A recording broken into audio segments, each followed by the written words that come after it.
এমন কাম করে মানুষ এই বয়সে, সি সি সি সি কয় আমি এটা বিয়ে করছি, ধরা খাইলেই কয় আমার দ্বিতীয় স্ত্রী, ধরা খাইলে দ্বিতীয় স্ত্রী। এখন যদি সত্যি সত্যি কেউ দ্বিতীয় স্ত্রী নিয়ে রিসোর্টে ধরা খায়, মানুষ আর বিশ্বাস করবো না। বর্তমানে টপ অফ দ্য কান্ট্রি হলো সাতক্ষীরার 4 নম্বর আসনের এমপি সাহেবের কাহিনী। আমরা তো সাধারণত এসব বিষয় মানুষের সামনে তুলে ধরি না, রুচির একটা ব্যাপার আছে, তো এই সমস্ত বিষয় বলতেও লজ্জা লাগে। আমাদের মাননীয় স্বরাষ্ট্রমন্ত্রী মহোদয় এই চট্টগ্রামেরই সন্তান, তিনি একটা কথা বলেছিলেন, আমি তিনার কথাটা কোট করতে চাই, বলবো?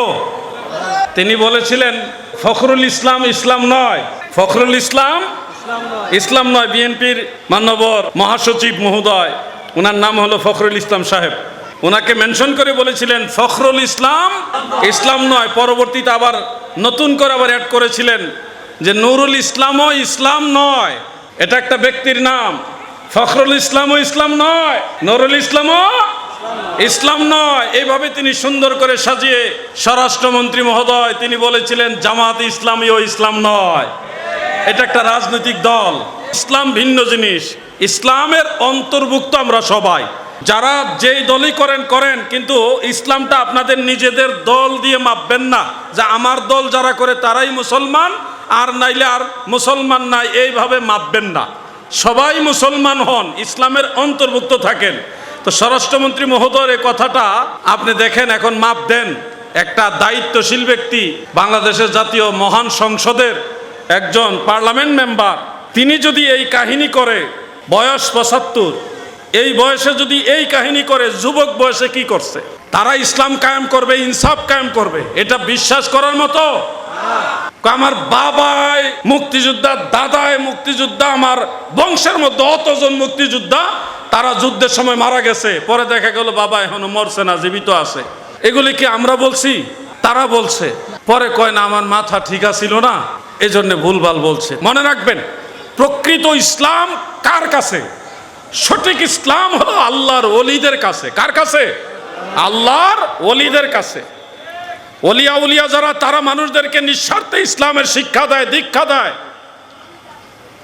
হযরত শাহজালাল ইয়ামিনী মুজাররাদি রহমতুল্লাহ আলাইহি থেকে শুরু করে শাহ সুলতান কমরউদ্দিন রুমি, শাহ মখদুম রূপুস, খাজা খান জাহান আলী, চট্টগ্রামের 12 আউলিয়া, হযরত শাহ মোহসেন আউলিয়া সহ অসংখ্য আউলিয়া কেরাম এই চট্টগ্রামের জমিনে আছে।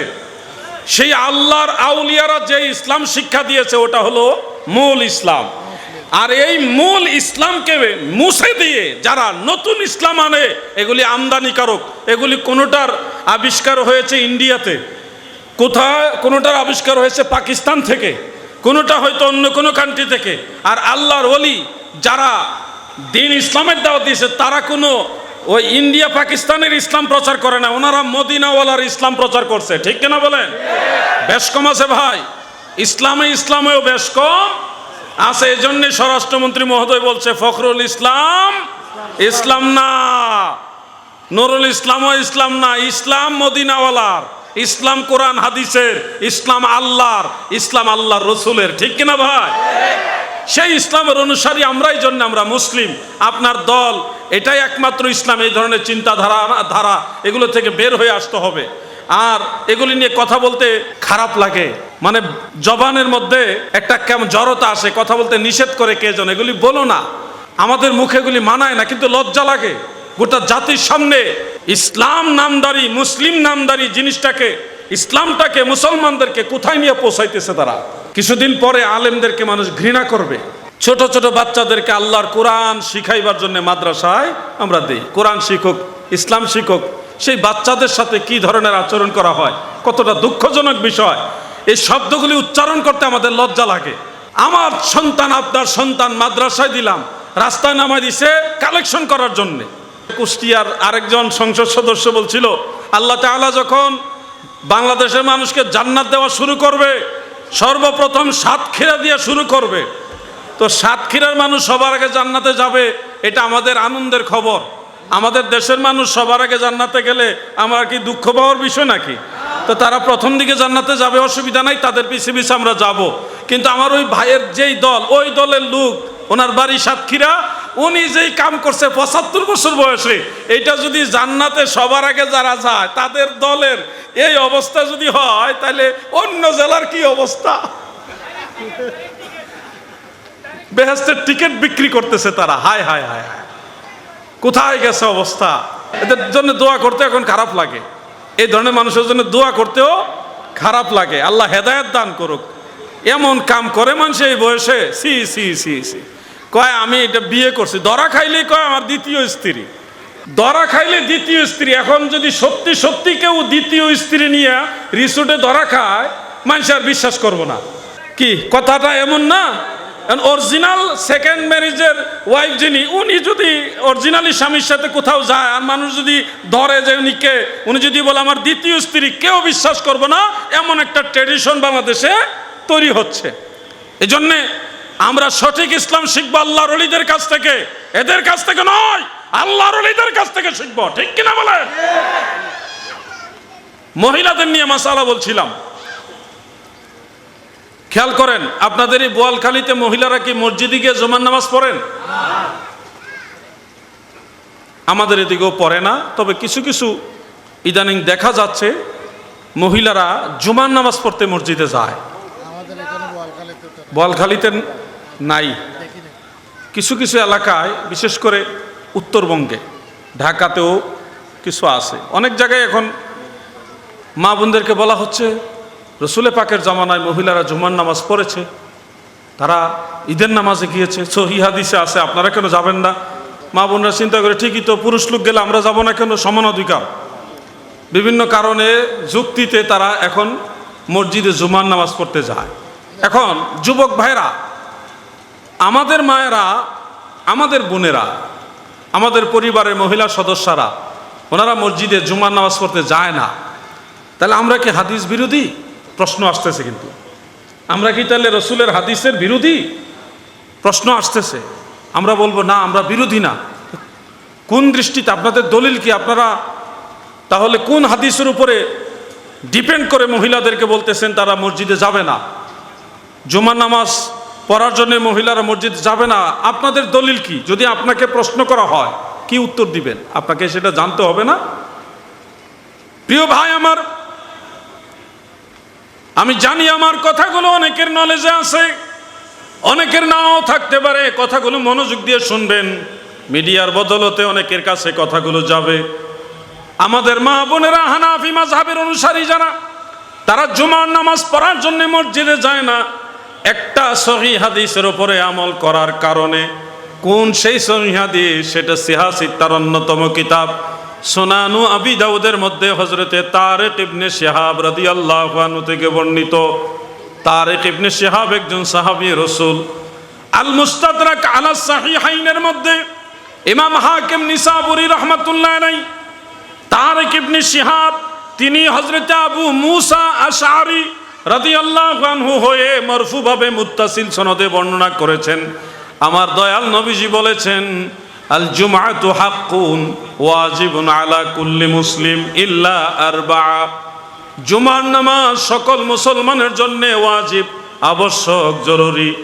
সব মুসলমানের জন্য জুমার নামাজ আবশ্যক, জরুরি, লাজেম। ইল্লা, তবে, আরবা'a, 4 শ্রেণী ব্যতীত। 4 শ্রেণীর মানুষের জন্য জুমার নামাজ ওয়াজিব না। কয় শ্রেণী? 4 শ্রেণী। 1 নম্বরে নবীজি বলেছে ইমরাত, মহিলা যারা, তাদের জন্য জুমার নামাজ ওয়াজিব না। আল্লাহর রাসূল সাল্লাল্লাহু আলাইহি ওয়াসাল্লাম বলেছে মহিলাদের জন্য জুমার নামাজ ওয়াজিব না। তাহলে আপনি যে ওই হাদিস দেখাইতেছেন, ওই হাদিস তো হাদিস ঠিক আছে, এক সময় মুসলমানদের সংখ্যা কম ছিল, মুসলিমে অল্প কিছু মুসলমান, তখন কাফেরদেরকে মুসলমানদের সংখ্যা বেশি দেখাইবার জন্যে পুরুষদের পাশাপাশি মহিলাদেরকেও পিছন দিকে ঈদের জামাতে অংশগ্রহণ করার জন্য নবীজি উৎসাহিত করেছেন, যেন মুসলমানের সংখ্যা বেশি, এটা দেখাইতে অনেক মুসলমান হয়েছে। কিন্তু পরবর্তীতে আমার নবীজি বলে দিয়েছেন জুমার নামাজ সব মুসলমানের জন্য লাজেম, মহিলাদের জন্য নয়, শিশুদের জন্য নয়, পাগলের জন্য নয়, অসুস্থ ব্যক্তি যারা তাদের জন্যও নয়। 1 নম্বর হলো মহিলাদের জন্য জুমার নামাজ লাজেম নয়। মানে ওয়াজিব নয়, আবশ্যক নয়। এই জন্য নবীজির ওই হাদিস অনুযায়ী আমাদের মা বোনেরা তিনারা জুমার নামাজ পড়তে যান না, ওনারা বাড়িতে জোহরের নামাজ আদায় করেন। এখন বলবেন ওনারা জুমার নামাজ না পড়ে যদি বাড়িতে জোহরের নামাজ পড়ে থেকে ওনাদের সোয়াবের কোনো কমতি হবে কিনা, এই প্রশ্ন যদি আসে, আমি আপনাদের বিষয়টা আরও সহজ করে দিই। আমরা জুমার নামাজে গেলে সবার আগে যে যায় সে একটা উট কুরবানির সমান সওয়াব পায়, এরকম আলাদা আলাদা ফজিলত আছে না? তো জুমার নামাজ পুরুষ লোক মসজিদে গিয়ে পড়লে অনেক সওয়াব পায়, অনেক ফজিলত লাভ করে। মহিলারা তারা তাহলে কি এই ফজিলতগুলি পাবে না? এটার উত্তরও দয়াল নবীজি দিয়েছেন। আমার মা বোনেরা, আপনারাও মনোযোগ দিয়ে কথাগুলো শুনুন। জামিউস সাগীরের মধ্যে উল্লেখ, হাফেজ জালালউদ্দিন সুয়ুতী রহমাতুল্লাহ আলাইহি উল্লেখ করেছেন, আল্লাহর হাবিব রাহমাতুল্লিল আলামিন আমাদের প্রিয় নবীজি বলেছেন, মহিলাদের ঘরের নামাজ এটা 25 গুণ বেশি সওয়াব হয়। সুবহানাল্লাহ। তারা ঘরে নামাজ পড়লেই বেশি সওয়াব। আমরা মসজিদে গিয়ে নামাজ পড়লে যেই সওয়াব, মহিলারা ঘরে নামাজ পড়লে ওরকম বেশি সওয়াব। সুবহানাল্লাহ। তাহলে আরেকটা বিষয় খেয়াল করবেন, নবীজি বলছে মা বোনেরা তারা যদি নিজের ঘরের ভিতরে নামাজ পড়ে, এটা আল্লাহর কাছে সবচেয়ে বেশি পছন্দনীয়।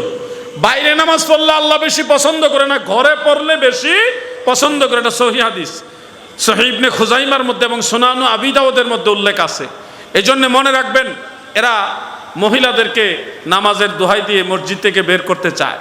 বের করে দিয়ে এখন কি কাহিনী ঘটতেছে তা তো বুঝতেই পারতেছেন না। এই জন্য মা বোনদেরকে তিনাদের প্রয়োজনে ওনারা ঘর থেকে বের হবেন, কিন্তু শরীয়তে উজর হিসেবে যেটা এলাও করে না, ওই উজর ছাড়া ঘর থেকে বের হওয়ার প্রয়োজন নেই। প্রয়োজন হলে ওনারা বের হবেন, নিষেধ নাই। মনে রাখবেন, অনেক সময় বলবে তাহলে মক্কা মদিনাতে মহিলারা যে নামাজ পড়ে, এই প্রশ্নটা তুলবে। মক্কা শরীফে মহিলারা তো যায় ওখানে হজের জন্যে অথবা উমরা করার জন্যে, ওখানে গেছে নবীজির জিয়ারতের জন্যে, রওজা মুবারক জিয়ারতের জন্যে। উদ্দেশ্য হলো হজ উমরা জিয়ারত, হজ উমরা জিয়ারত। খেয়াল করে শুনবেন, শরীয়তের মাসআলা ফাতোয়া আলমগীরের মধ্যে উল্লেখ আছে, কোনো মহিলা যদি হজের কারণে, উমরার কারণে, জিয়ারতের কারণে হারাম শরীফে উপস্থিত হন, উদ্দেশ্য ওই জামাতের উদ্দেশ্যে বের হওয়া নয়, উদ্দেশ্য হলো হজ, উদ্দেশ্য উমরা, উদ্দেশ্য নবীজির জিয়ারত, রওজা মুবারক জিয়ারত, ওই নিয়তে যদি ওই হারামাইন শরীফাইনে উপস্থিত হন এবং ওই অবস্থাতে যদি জামাত চালু হয়, তাহলে মহিলারা মহিলাদের কাতারে দাঁড়িয়ে যদি নামাজে শরিক হয়ে যায়, আদায় করে নেয়, তখন আর ওই ওয়াক্তিয়া নামাজ পুনরায় ওনাদের পড়তে হবে না। ওই জামাতে যদি শরিক হয় তাহলে ওনাদের নামাজ আদায় হয়ে যাবে।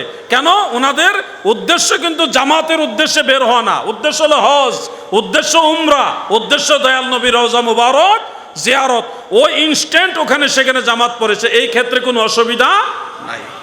আমার ভাইয়েরা গো, ফিতনা থেকে বাঁচতে হবে। হযরত ওমর ফারুক রাদিয়াল্লাহু আনহুর জামানায় যখন দেখলেন মহিলারা ফজরের নামাজে, এশারের নামাজে যাচ্ছে, এর মাঝে কিছু ইফটিজিং জাতীয় ঘটনা ঘটতেছে। ইফটিজিং বুঝেন তো আপনারা? ভদ্র পোলাপান নিয়ে বসি, একবারে কিচ্ছু বুঝে না তারা, ফেরেশতা। এই যে ইফটিজিং, এটা নতুন জিনিস না, পুরাতন জিনিস। যখন ইফটিজিং প্রকাশ হলো, হযরত ওমর ফারুক রাদিয়াল্লাহু আনহু মহিলাদেরকে মসজিদে যাওয়া নিষেধ করলেন, আপনারা জামাতে আসবেন না, বাড়িতে নামাজ পড়বেন। কেন নিষেধ করলেন? ওই নবীজির ওই হাদিসের আলোকে, বুয়ুতাহুন্না খায়রুন লাহুন্না, তাদের ঘর তাদের জন্য সর্বোত্তম। নবীজির ওই ফয়সালার উপরে ডিপেন্ড করে ফারুক আজম ওমর ফারুক রাদিয়াল্লাহু আনহু রায় দিলেন যে তোমরা মহিলারা, মা বোনেরা বাড়িতে নামাজ পড়বে, মসজিদে জামাতে আসবেন না। রায় দেওয়ার পরে একদল মহিলা মা আয়েশা রাদিয়াল্লাহু তাআলা আনহার কাছে বিচার দিয়েছে, আম্মা জান আপনিও মহিলা, আমরাও মহিলা, ওমর ফারুক আমাদেরকে জামাতে যেতে নিষেধ করে, অথচ আল্লাহর নবী নিষেধ করতেন না। হযরত আম্মা জান আয়েশা রাদিয়াল্লাহু তাআলা আনহা তিনি উত্তরে বললেন, তোমাদের এই বর্তমান যুগের যে প্রেক্ষাপট, যে দৃশ্য, যে ঘটনা, এগুলো যদি আল্লাহর রাসূল সাল্লাল্লাহু আলাইহি সাল্লাম দেখতেন, তাহলে নবীজিও তোমাদেরকে জামাতে যেতে নিষেধ করতেন। মারহাবা বলেন।